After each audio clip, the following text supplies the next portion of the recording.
Teka-teki maut Baginda Raja.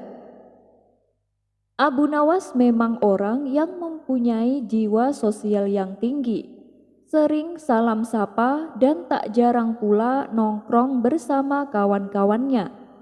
Sebenarnya sang istri tak mempermasalahkan hal itu, asal Abu Nawas ingat waktu. Tapi yang jadi masalahnya adalah Abu Nawas sering pulang larut malam, hingga membuat istrinya menjadi geram. Sampai-sampai sang istri tak segan untuk memarahinya dan terkadang malah sampai memukulnya dengan tongkat. Tetapi semua itu tak membuat Abu Nawas jera. Akhirnya sang istri menggunakan cara lain, yaitu mengunci pintu rumahnya dan membiarkan Abu Nawas tidur di luar rumah. Meskipun begitu, di balik marah-marah dan suka ngomelnya itu, sang istri merupakan sosok orang yang sangat penyayang. Hingga pada suatu hari, Abu Nawas dipanggil ke istana menghadap Baginda Raja. Setibanya di sana, Baginda Raja menyambutnya dan mempersilahkan duduk. Kemudian Abu Nawas bertanya, "Paduka yang mulia, ada gerangan apa Paduka memanggil hamba?" Baginda Raja kemudian menjawab, "Gini Abu Nawas, kemarin aku ke negeri sahabatku. Aku diberi teka-teki yang sulit, bahkan sampai sekarang aku masih tidak tahu apa jawaban dari teka-teki itu," kata Baginda Raja. "Oh, cuman karena itu," balas Abu Nawas. "Memangnya kamu bisa menjawabnya?" tanya Baginda Raja. "Teka-tekinya saja saya tidak tahu Paduka, bagaimana saya bisa menjawab? Coba Paduka beritahu saya apa teka-tekinya," pinta Abu Nawas. "Kamu serius pasti tahu jawabannya Abu Nawas?" tanya Baginda Raja. "Ya, selama ini memang ada yang gak bisa saya jawab Paduka," kata Abu Nawas dengan sombong. "Baiklah Abu Nawas, tapi ingat Abu Nawas, kalau sampai jawabanmu salah, ada hukuman menantimu. Kalau jawabanmu benar, kamu akan mendapat hadiah dariku," tegas Baginda Raja. "Insya Allah Paduka, saya siap," jawab Abu Nawas. Begini teka-tekinya Abu Nawas, apa yang bisa membuat orang sedih saat bahagia dan di waktu yang sama juga membuat orang itu menjadi bahagia di saat sedih? Tapi jawabannya cuma satu, jelas Baginda Raja. Sejenak Abu Nawas terdiam. Ia tampak mencari jawaban atas teka-teki tersebut. Tiba-tiba terlintas di benak Abu Nawas sosok bayangan yang selama ini menghantuinya. Ia pun langsung tersenyum dan berkata kepada Baginda Raja, "Aku sudah tahu jawabannya Paduka," kata Abu Nawas memberitahu. "Wah, yang benar Abu Nawas, cepat sekali kau dapat jawabannya. Pikirkanlah dulu benar-benar. Ingat ketentuannya, kalau sampai kamu salah, ada hukuman menantimu," kata Baginda Raja mewanti-wanti. "Tenang Paduka, ini jawaban sudah paling tepat. Bahkan ini sudah sekian lama menghantui saya dan ternyata ini jawaban atas teka-teki Paduka," jawab Abu Nawas dengan yakin. "Baiklah Abu Nawas, apa jawabannya?" tanya Baginda Raja. "Jawabannya adalah istri saya Paduka," terang Abu Nawas. Baginda Raja pun heran dan kemudian bertanya, "Loh, kok istrimu? Coba jelaskan apa maksudnya?" Abu Nawas kemudian membalas, "Jadi begini Paduka, saat saya sedang bahagia kumpul nongkrong bersama kawan-kawan, tiba-tiba istri saya datang memukulku pakai tongkat dan menyuruhku untuk segera pulang.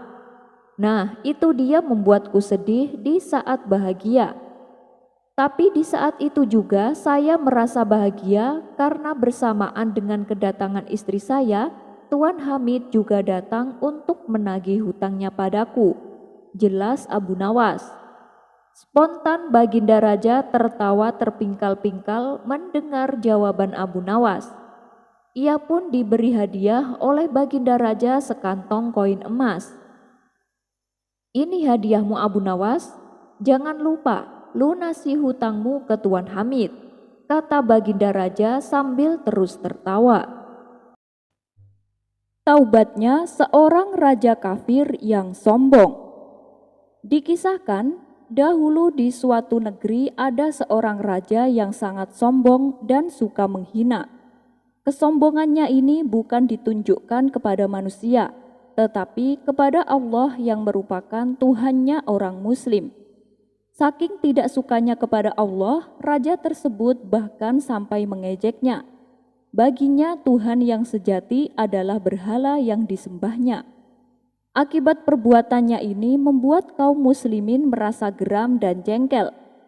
Mereka tidak mempermasalahkan raja menyembah berhala, tapi kalau sudah menghina dan mengejek Allah, maka jalan satu-satunya adalah dengan memerangi dan membunuhnya. Akhirnya terjadilah peperangan antara kaum muslimin melawan raja beserta pasukannya. Dengan izin Allah, raja dan pasukannya berhasil dikalahkan. Sementara raja yang sombong itu berhasil ditangkapnya hidup-hidup. Kemudian kaum muslimin saling berunding memikirkan bagaimana membunuh raja dengan cara yang menyakitkan. Bagaimana cara kita membunuhnya? Ia telah berbuat sombong terhadap Allah, tanya salah satu dari mereka. Akhirnya mereka bersepakat meletakkan sang raja di sebuah bejana besar dengan kepala diikat, kemudian di bawahnya dinyalakan api. Ketika sang raja merasakan panasnya api, maka ia berteriak memanggil nama berhala-berhalanya dengan berharapan bisa menolong dirinya. Hai Lata, selamatkanlah aku. Hai Uzza, selamatkanlah aku dari siksa yang aku alami saat ini. Akan tetapi usahanya sia-sia. Yang ada api malah semakin membesar yang membuat dirinya semakin kepanasan. Menyadari bahwa berhala-berhala yang ia sembah tak bisa menolongnya, ia pun putus asa dan meminta pertolongan Allah. Lalu terucap kalimat tauhid dari bibirnya. La ilaha illallah Muhammadur Rasulullah. Tidak ada Tuhan selain Allah dan Muhammad utusan Allah. Ia terus mengucapkan kalimat tersebut berulang-ulang, hingga akhirnya Allah menurunkan hujan lebat. Api yang tadinya menyala-nyala dengan besar seketika langsung padam dan bejana pun menjadi dingin. Kemudian Allah mengirimkan angin besar dan menerpa bejana tersebut hingga melayang di udara. Raja yang masih dalam bejana semakin panik dibuatnya, tapi ia terus mengucapkan kalimat tauhid. Angin pun datang semakin besar yang membuat bejana itu terbang semakin jauh. Akhirnya bejana tersebut mendarat di sebuah pulau yang dihuni oleh kaum yang tidak mengenal Allah. Melihat ada bejana besar jatuh dari langit, kaum ini pun penasaran dan mendekatinya. Mereka memeriksa dan membukanya. Tiba-tiba mereka melihat sesosok manusia. Dengan segera mereka mengeluarkan raja tersebut dan bertanya, "Siapa kamu? Apa yang telah terjadi denganmu?" Raja itu menjawab, "Aku adalah raja di suatu wilayah." Kemudian sang raja menceritakan kisahnya kepada kaum tersebut. Mendengar kisah menakjubkan yang dialami sang raja, mereka semua pun memeluk Islam. Kisah ini terdapat dalam kitab Al-Mawa'idhul Usfuriyah karya Syekh Muhammad bin Abu Bakar. Surat ajaib yang bisa merubah wajah. Ini adalah cerita tentang wali Allah yang terkenal. Ia bernama Syekh Junaid al-Baghdadi, seorang sufi masyhur yang mempunyai banyak murid. Selain itu, ia juga dikenal dengan karomahnya yang banyak dan luar biasa. Salah satunya adalah surat yang disampaikan kepada muridnya. Manakala muridnya telah melakukan perbuatan dosa. Dikisahkan, pada suatu hari salah satu murid Syekh Junaid al-Baghdadi sedang menyepi di suatu daerah yang bernama Basroh. Tampaknya ia memang sedang merencanakan sesuatu. Dan benar saja, pada malam harinya ia ingin berbuat jahat. Namun sebelum niatnya terlaksana, ia bercermin pada sebuah kaca. Tiba-tiba wajahnya yang putih dan cerah berubah menjadi hitam legam. Sontak si murid terkejut dan ketakutan. "Mengapa wajahku jadi begini?" ucapnya penuh heran. Tampak warna kehitaman terdapat di mukanya yang membuat dirinya menjadi gelisah. "Gerangan apa yang membuat wajahku menjadi seperti ini?" gumamnya dalam hati. Kemudian ia membasuh mukanya dengan air untuk menghilangkan noda hitamnya. Namun beberapa kali wajahnya dibasuh dan dibersihkan, noda hitam itu masih tetap ada. Ia pun menjadi semakin panik. Sejak saat itu ia hanya mengurung diri di kamar sambil meratapi nasibnya. Ia tak mau ditemui oleh siapapun. "Mengapa wajahku menjadi begini?" ratapnya setiap hari. Setelah 3 hari berlalu, noda hitam yang menutupi wajahnya berangsur-angsur mulai menghilang. Pada hari berikutnya, datanglah temannya dengan membawa sepucuk surat dari gurunya. "Wahai kawan, ada titipan surat untukmu," kata kawannya dari balik pintu. "Surat dari siapa?" tanyanya. "Dari guru kita, Syekh Junaid al-Baghdadi," jawabnya. Kemudian dengan menutupi wajahnya pakai kain, ia membuka pintu menemui kawannya untuk mengambil surat tersebut. Ketika ia membaca surat dari Syekh Junaid al-Baghdadi, hatinya menjadi bergetar. Isi suratnya adalah sebagai berikut. "Wahai muridku, mengapa engkau berlaku tidak pantas di hadapan Allah selama 3 hari ini? Aku bekerja untuk menghilangkan warna hitam yang ada di wajahmu agar wajahmu kembali seperti semula." Setelah membaca surat itu, ia termenung dan menyadari akan kesalahannya, dan akhirnya ia bertaubat memohon ampun kepada Allah.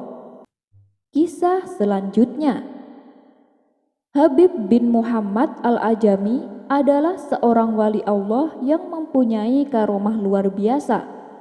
Pernah pada suatu hari, ada seorang wanita tua datang kepadanya. Ia bersimpuh di depan Habib dengan sangat membelas hati. Wanita tua itu kemudian berkata, "Wahai Habib, aku memiliki seorang putra yang telah lama meninggalkanku. Aku sudah tidak sanggup lagi berpisah dengannya. Berdoalah kepada Allah. Semoga berkat doamu Allah mengembalikan putraku." Mendengar pengaduan si wanita tua, Habib al-Ajami bertanya, "Apakah engkau punya uang?" Wanita tua itu menjawab, "Iya, aku punya uang 2 dirham." "Berikanlah uang itu kepada fakir miskin," perintah Habib al-Ajami. Kemudian Habib al-Ajami berdoa kepada Allah agar anak wanita tua itu kembali. Setelah selesai dengan doanya, Habib berkata, "Pulanglah, putramu telah kembali." Wanita tua itu pun menuruti perintah Habib. Ia segera mohon pamit untuk pulang ke rumahnya. Belum juga sampai di rumahnya, sang anak dilihatnya sedang berdiri di depan pintu menantikan dirinya. Betapa bahagia hati wanita tua itu. "Wahai anakku, kau telah kembali," serunya penuh kegembiraan. Lalu ia segera mengajak anaknya menghadap Habib al-Ajami. Kemudian Habib bertanya kepada anak tersebut, "Sebenarnya apa yang telah terjadi kepadamu?" Anak tersebut menjawab, "Waktu itu aku disuruh guruku membeli daging di daerah Kirmani. Namun saat dalam perjalanan pulang, bertiuplah angin yang besar dan kencang. Angin tersebut membawaku terbang entah kemana. Tiba-tiba terdengar olehku sebuah suara yang keras. Wahai angin, demi doa Habib al-Ajami dan 2 dirham yang telah disedekahkan kepada orang-orang miskin, pulangkanlah ia ke rumahnya." Seketika itu pula aku sudah berada di rumahku, kata si anak menceritakan. Itulah salah satu dari sekian karomah yang dimiliki oleh Habib Al-Ajami. Namun sebelum ia bertobat menjadi waliullah, dahulunya ia adalah seorang rentenir yang kaya raya. Kesibukannya sehari-hari adalah berkeliling menagih hutang. Ia berkeliling untuk mencari orang-orang yang berhutang kepadanya untuk kemudian menagihnya. Bila yang ditagih belum punya uang untuk membayar, maka ia akan meminta dibayar dengan kulit domba atau lainnya yang setimpal dengan piutangnya. Inilah yang dilakukannya sehari-hari untuk menghidupi dirinya dan keluarganya. Hingga pada suatu hari, ia pergi menemui seorang lelaki yang hendak ditagih hutangnya. Ternyata orang yang dicari tidak ada di rumah. Ia hanya mendapati wanita yang merupakan istri si penghutang. Karena orang yang dicari tidak ada, maka ia meminta kulit domba kepada istri lelaki tersebut. "Aku jauh-jauh datang ke sini, tapi tidak mendapatkan uangku. Berikanlah aku kulit domba sebagai pengganti ongkos perjalananku," kata Habib Al-Ajami. "Wahai tuan, suamiku sedang tidak ada di rumah. Aku sendiri tidak punya apa-apa." "Oh iya, kami telah memotong seekor domba, namun tinggal lehernya yang tersisa. Jika engkau suka, aku akan memberikannya padamu," jawab si wanita. "Oh, itu juga boleh," balas Habib. Ia berpikir setidaknya ia dapat membawa pulang leher kambing untuk dimakan bersama keluarganya. Kemudian Habib berkata, "Rebuslah dulu leher dombanya." "Aku tidak memiliki kayu bakar, tuan." "Baiklah, aku akan membawakan beberapa kayu bakar," ucap Habib Al-Ajami. Kemudian ia pergi untuk mengambilnya, sementara si wanita tadi menyiapkan panci. Singkat cerita, masakan leher domba itu pun telah matang. Ketika hendak dituangkan ke dalam mangkok, tiba-tiba datanglah seorang pengemis untuk meminta makanan. Tetapi Habib membentaknya dan berkata, "Yang kami miliki ini hanya sedikit. Jika kami memberikannya kepadamu, maka tidak ada yang dapat kami makan nanti malam." Sang pengemis itu pun akhirnya pergi dengan perasaan kecewa dan putus asa. "Wahai wanita, tuangkan masakan itu ke dalam mangkok, biar aku bawa pulang," kata Habib kepada si wanita. Tapi ketika si wanita melihat isi di dalam panci masakannya sudah berubah menjadi darah yang berwarna hitam, lantas ia pun menemui Habib dan menarik tangannya untuk menunjukkannya. "Wahai Habib, lihatlah akibat perbuatanmu, kau telah membentak pengemis dan mencacinya, dan juga akibat praktik ribamu. Beginilah yang menimpa kita di dunia ini. Lalu bagaimana di akhirat nanti?" Melihat hal ini, Habib merasakan seolah ada kobaran api yang membara di dalam tubuhnya yang tidak akan pernah padam. "Wahai wanita, aku menyesali atas segala yang pernah aku lakukan," ujar Habib Al-Ajami. Namun ternyata esok harinya Habib kembali pergi menemui orang-orang yang berhutang padanya untuk ditagih. Ketika ia melintasi anak-anak yang sedang bermain, mereka berteriak kepadanya, "Lihat itu, Habib si lintah darat. Jangan dekat-dekat agar debunya tidak menempel pada tubuh kita dan membuat kita terkutuk seperti dirinya." Ucapan dari anak-anak tersebut sangatlah merasuk ke dalam jiwa Habib. Ia merasakan sakit yang mendalam. Hatinya bagaikan pecah berhamburan. Dan untuk menenteramkan hatinya, ia pergi ke sebuah majelis milik Syekh Hasan Al-Basri. Sesampainya di sana, tampak Syekh Hasan Al-Basri sedang menyampaikan ceramahnya. Dalam isi ceramah tersebut, ia menyebutkan tentang ancaman-ancaman atas perbuatan riba. Hal ini membuat Habib gemetaran dan pada akhirnya ia jatuh pingsan. Setelah sadar, ia pun bertobat di bawah tuntunan Hasan Al-Basri. Menyadari apa yang telah terjadi, Hasan al-Basri memegang tangan Habib dan menenangkannya. Sepulangnya dari majelis pengajian, di tengah jalan Habib berpapasan dengan seseorang yang berhutang padanya. Orang itu pun hendak melarikan diri, namun dicegah oleh Habib. "Hei, jangan lari. Mulai sekarang akulah yang harus melarikan diri darimu," kata Habib sambil berlalu meninggalkannya. Ketika dalam perjalanan pulang, ia juga kembali melintasi jalan di mana anak-anak sedang bermain. Mereka pun kembali berteriak, "Lihat, itu Habib yang bertaubat. Jangan dekat-dekat agar tubuh kita tidak menempel di tubuhnya, karena kita adalah para pendosa." Mendengar teriakan tersebut, seketika Habib menangis terharu. "Ya Allah, baru sehari aku bertaubat, namun Engkau telah memuliakan namaku di hati manusia dan membuat namaku masyhur karena kebajikan." Lalu ia pun mengeluarkan pernyataan, "Wahai orang-orang, siapa saja yang menginginkan apapun, datanglah kepadaku dan ambil apapun yang kalian mau." Orang-orang pun berkumpul di rumahnya dan dia memberikan segala apa yang dimilikinya, hingga ia tak punya uang sepeser pun. Kemudian ada seorang pria datang meminta sesuatu. Karena sudah tidak memiliki apa-apa lagi, Habib memberikan pria itu kain istrinya. Tak berselang lama, datang lagi seseorang untuk meminta sesuatu kepada Habib. Habib pun memberikan bajunya sendiri, hingga ia menjadi telanjang dada. Setelah kejadian itu, Habib al-Ajami mulai sering menyepi di tepi sungai Efrat. Di sana ia menyerahkan diri sepenuhnya untuk menyembah Allah. Setiap hari, siang dan malam, ia belajar di bawah bimbingan Hasan al-Basri. Tapi ia tidak bisa mempelajari Al-Quran.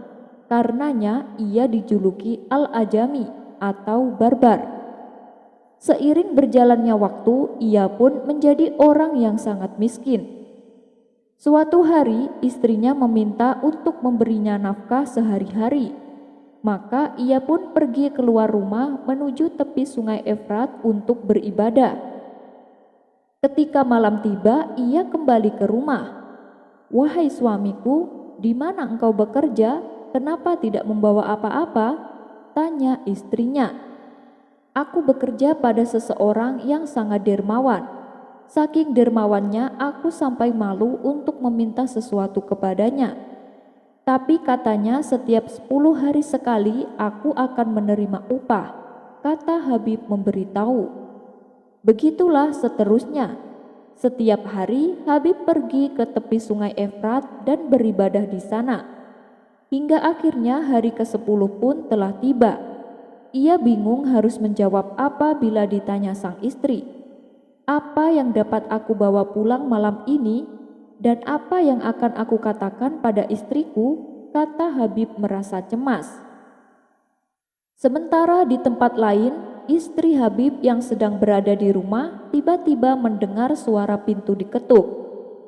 Begitu pintu dibuka, beberapa orang kuli panggul membawakan karung-karung untuk diberikan kepada istri Habib. Sontak ia pun terkejut dan bertanya, "Apa ini dan dari siapa?" Lantas muncullah pemuda tampan dan memberitahukannya bahwa karung-karung tersebut berisi gandum, daging domba, minyak, madu, dan rempah-rempah. "Wahai ibu, saya diutus oleh tuanku untuk memberikan upah kepada suamimu, dan ini uang 300 dirham sebagai tambahannya. Sampaikan pada suamimu bila ia tingkatkan amalnya, niscaya akan kami tingkatkan upahnya." Setelah mengatakan hal tersebut, pemuda itu pun segera pergi berlalu. Adapun Habib, ia melangkah pulang dengan perasaan gelisah. Ia terus memikirkan jawaban apa yang akan dikatakan bila nanti ditanya sang istri tentang upah yang telah ia janjikan. Ketika ia semakin mendekati rumahnya, ia mencium aroma roti dan masakan. Melihat Habib telah datang, sang istri berlari menyambutnya. Ia pun segera mengajaknya masuk ke rumah. Ia membersihkan wajahnya dan berlaku sangat lembut padanya. "Wahai suamiku, tuanmu itu sangat baik. Ia sangat dermawan dan murah hati. Lihatlah apa yang telah ia kirimkan melalui seorang pemuda tampan. Dan katanya, bila engkau mau berusaha lebih giat, ia akan menambah upahnya," kata sang istri memberitahu. Habib pun menjadi terkagum-kagum. "Ya Allah, aku bekerja selama 10 hari kepadamu, dan engkau memberikan semua kebaikan untukku. Jika aku bekerja lebih keras, upah apa lagi yang akan engkau berikan?" kata Habib dalam hati. Demikianlah sekilas kisah tentang Habib Al-Ajami yang dulunya seorang rentenir tapi bertobat dan menjadi seorang waliullah. Kisah ini terdapat dalam kitab Tazkiratul Auliya karya Syekh Fariduddin Attar. Wallahu a'lam bishawab. Siapa yang salah? Sebelumnya telah diceritakan bahwa Abu Nawas itu pernah bekerja kepada majikan yang sangat pelit dan akhirnya memilih untuk berhenti setelah ia mengerjai majikannya tersebut. Nah, kali ini Abu Nawas kembali bekerja kepada saudagar yang lain, dan majikannya kali ini sangat baik hati dan pengertian. Bahkan ketika Abu Nawas melakukan kesalahan, sang majikan menegurnya dengan lemah lembut. Abu Nawas pun menjadi betah bekerja di tempat majikan barunya itu. Namun tidak bagi sang majikan. Sang majikan menganggap kalau Abu Nawas tak pernah menyelesaikan tugasnya dengan baik. Misalnya, pada saat Abu Nawas disuruh untuk membeli 3 butir telur, dirinya tak langsung membeli ketiga telur itu, melainkan ia membelinya satu persatu, hingga untuk membeli ketiga telur itu dirinya sampai bolak-balik 3 kali ke warung. Hal itulah yang membuat sang majikan agak kurang suka dengan kinerja Abu Nawas. "Abu Nawas, kemarilah," kata majikannya. "Sebenarnya aku telah mengakui jika engkau ini orang baik. Namun ada satu kekurangan kamu. Kamu itu kerjanya lamban sekali." Mendapat teguran dari sang majikan, Abu Nawas merasa dirinya akan diberhentikan dari pekerjaannya. Lalu dengan sigap Abu Nawas langsung merayu sang majikan. "Mohon maaf Tuan Majikan, saya memang salah Tuan.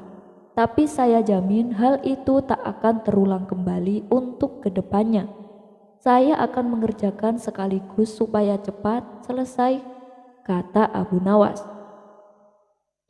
Karena sang majikan merasa kasihan, ia pun tetap mempekerjakan Abu Nawas di rumahnya.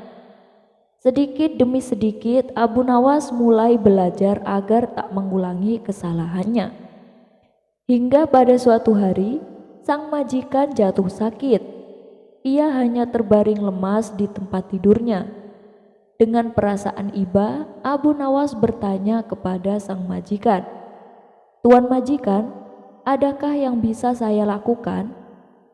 Sang majikan yang sedang terbaring lemas di tempat tidurnya menoleh ke arah Abu Nawas. Ia pun lalu berkata, "Coba carikan aku tabib Abu Nawas, aku sudah berat dengan sakitku ini." Mendapat perintah dari sang majikan, Abu Nawas bergegas pergi untuk mencari seorang tabib. Setelah sekian lama ditunggu, akhirnya Abu Nawas kembali bersama seorang tabib. Ia juga mengajak beberapa orang untuk ikut bersamanya. Melihat hal itu, sang majikan pun merasa heran. "Abu Nawas, aku kan hanya menyuruhmu untuk mencari seorang tabib. Tapi ini kok kamu ajak orang banyak?" tanya sang majikan.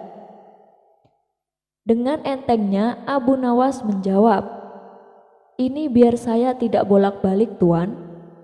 "Maksudmu bagaimana Abu Nawas?"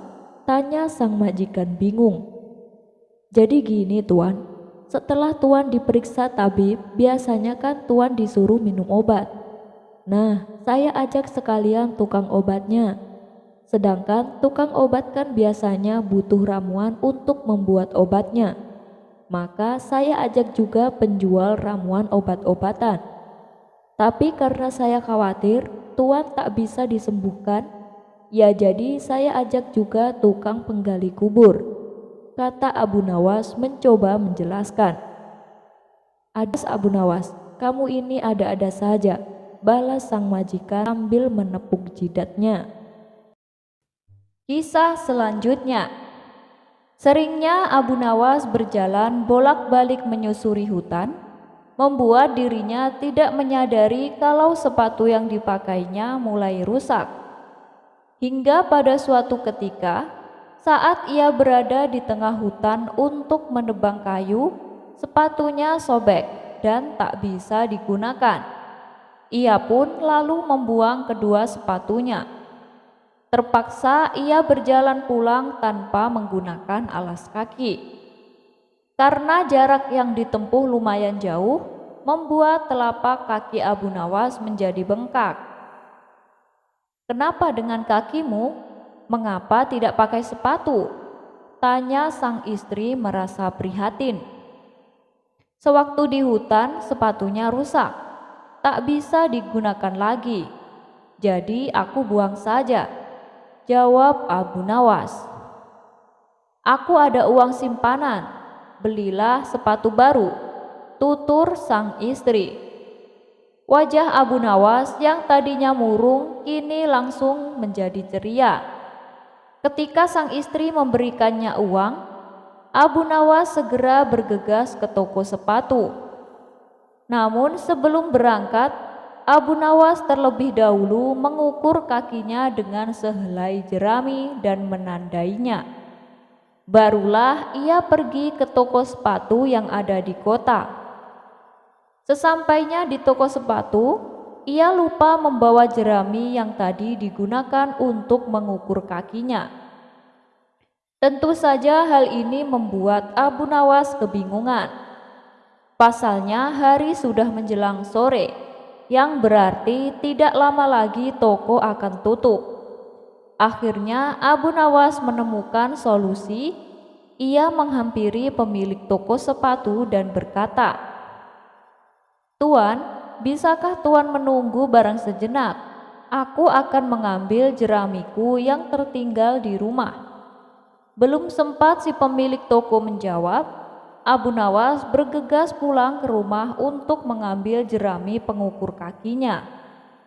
Lalu dengan tergopoh-gopoh ia pun kembali lagi ke toko sepatu tersebut.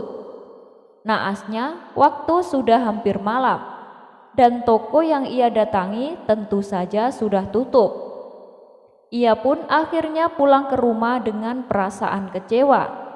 Setibanya di rumah, sang istri bertanya, "Mana sepatunya?" Katanya mau beli sepatu. Abu Nawas kemudian menceritakan yang dialaminya. Mendengar itu, sang istri menjadi heran. "Bukankah engkau bisa mengukurnya langsung pakai kakimu sendiri?" tanya sang istri. "Kamu sama sekali tak mengerti kesulitanku, karena dengan jerami ini ukurannya sangat akurat. Sedangkan kakiku tak mudah dipercaya," ujar Abu Nawas percaya diri. Senyuman istri soleha. Di sela-sela waktu senggangnya, Abu Nawas duduk santai di depan rumah sambil menghirup secangkir teh hangat. Tak lama kemudian, lewatlah kawan Abu Nawas yang bernama Tuan Hamid. "Wah, itu kan Tuan Hamid. Mampirlah sebentar Tuan Hamid," sapa Abu Nawas. "Maaf Abu Nawas, saya lagi buru-buru," balas Tuan Hamid. Dan pada keesokan harinya, Tuan Hamid kembali berjalan melewati rumah Abu Nawas. Kali ini ia menerima ajakan Abu Nawas untuk duduk bersamanya. "Mukamu kenapa kelihatan kesal begitu Tuan Hamid?" tanya Abu Nawas. "Begini Abu Nawas, Aku ini gak habis pikir dengan perilaku istriku. Dia itu maunya menang sendiri, tutur Tuan Hamid. Oh, jadi kemarin kamu tidak mau?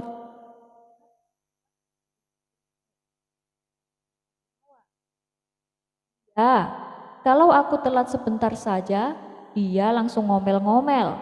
Itu yang membuatku tak tahan, Abu Nawas, balas Tuan Hamid.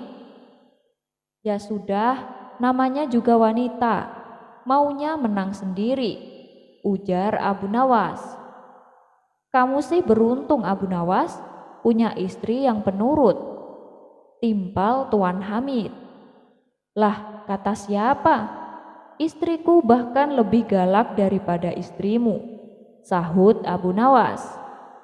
Ah, yang benar saja. Jadi kamu juga takut sama istrimu? Kenapa bisa begitu?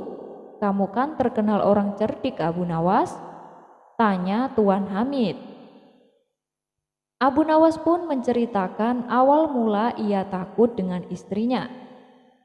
Jadi gini Tuan Hamid, dulu waktu kami masih pengantin baru, kami jalan-jalan menuju pasar. Nah, di tengah perjalanan istriku melihat kucing yang bulunya sangat indah. Lalu oleh istriku kucing tersebut dipegang dan digendongnya. Padahal aku sudah memberitahu kalau kucing itu galak dan suka mencakar. Tapi istriku tak menghiraukannya. Ya akibatnya tangan istriku kena cakar. Nah, ini bukannya berteriak kesakitan, istriku malah tersenyum dan berkata, "Satu." Ia lalu memegang kucingnya dan berusaha menggendongnya. Kucing tersebut seketika langsung mencakarnya kembali, dan tangan istriku pun berdarah. Tapi ia tetap tersenyum dan berkata, "Dua." Untuk ketiga kalinya, istriku mencoba memegang dan menggendongnya. Kucing itu pun kembali mencakarnya, dan istriku kembali berkata, "Tiga." Nah, setelah hitungan ketiga itu, ia langsung mengambil tali dan mengikat leher kucing tersebut sampai kucing itu mati. Aku yang melihat hal itu spontan membentaknya, "Istriku, kau gila ya?" Sambil tersenyum, istriku menatapku dan berkata, "Satu." Lalu aku kembali berkata kepadanya, "Istriku, kucing itu kan tak bersalah. Kenapa kau membunuhnya?" Untuk kedua kalinya, istriku menatapku dengan tersenyum dan berkata, "Dua." Nah, sejak saat itulah aku tak berani membantah perkataannya, apalagi sampai membentaknya. Takutnya nanti hitungan ketiga juga akan menimpa padaku, sama seperti kucing itu. Spontan Tuan Hamid tertawa terpingkal-pingkal mendengar cerita Abu Nawas. Roti penolak miskin. Kita pasti sudah tahu bahwa Abu Nawas merupakan tokoh sufi yang sangat terkenal akan kecerdikannya. Bukan hanya cerdik, tapi ia juga terkenal akan kelucuannya. Hal inilah yang membuat orang-orang merasa betah kumpul bersamanya. Kehadiran Abu Nawas seolah bagaikan magnet. Dimanapun ia berada selalu dikerumuni oleh kawan-kawannya. Dan ternyata di balik tingkah lucunya, Abu Nawas juga merupakan sosok yang sangat dermawan. Meskipun hidup pas-pasan, ia selalu menyisihkan rizkinya untuk orang-orang miskin. Kisah ini bermula ketika ada dua sahabat karib yang mana mereka sama-sama berprofesi sebagai seorang pengemis. Mengetahui akan kedermawanan Abu Nawas, kedua pengemis ini berinisiatif mendatangi rumah Abu Nawas. Maka pergilah kedua orang ini menuju rumah Abu Nawas. Sesampainya di depan rumah, pengemis pertama berkata, "Ya Allah, semoga Engkau memberiku rizki dengan kemurahan-Mu." Dan pengemis kedua pun berkata, "Ya Allah, karena Abu Nawas dermawan, semoga ia mau memberiku rizki. Abu Nawas yang sedang berada di dalam rumah mendengar doa kedua pengemis itu. Ia pun kemudian membukakan pintu. Pengemis pertama diberi uang 2 dirham, sedangkan pengemis kedua yang menyebut namanya diberi sepotong roti. Bila diuangkan, harga sepotong roti itu ternyata setara dengan uang 2 dirham. Ketika menerima sedekah dari Abu Nawas, reaksi keduanya berbeda. Pengemis pertama tampak ikhlas dan bersyukur, sedangkan pengemis kedua merasa kecewa. "Kawan, kamu diberi apa sama Abu Nawas?" tanya pengemis kedua. "Aku diberi uang 2 dirham," jawab pengemis pertama. "Aku cuma diberi sepotong roti," sesal pengemis kedua. Pengemis kedua lalu meminta kepada kawannya untuk menukarkan roti yang didapatkan dengan uang 2 dirham milik pengemis pertama. "Ya sudah kawan, gini saja, kamu ambil rotiku ini. Ini kan bisa buat makan anak-anakmu. Nah, uang 2 dirham itu kamu berikan kepadaku," tawar pengemis kedua. Pengemis pertama tidak keberatan, karena memang sekarang ia lebih membutuhkan makanan. Toh nilainya sama saja. Ia pun menerima tawaran tersebut. Sesampainya di rumah, pengemis pertama kaget bercampur bahagia. Karena ternyata saat ia membuka bungkusan roti, ia mendapati uang 100 dinar. Ternyata Abu Nawas sengaja menyelipkan uang itu di bungkusan roti. Dan pada hari berikutnya, hal itu pun terjadi kembali. Pengemis kedua menawarkan rotinya lagi. Karena pengemis pertama sudah mengetahui apa yang ada di dalam roti tersebut, ia pun dengan girang menyetujuinya. Begitulah seterusnya sampai sebulan lamanya. Pengemis pertama yang kini sudah mempunyai uang banyak, tak lagi menjalani profesinya sebagai pengemis. Ia gunakan uang tersebut untuk modal usaha. Sedangkan pengemis kedua masih tetap menjalani job desk-nya sebagai pengemis.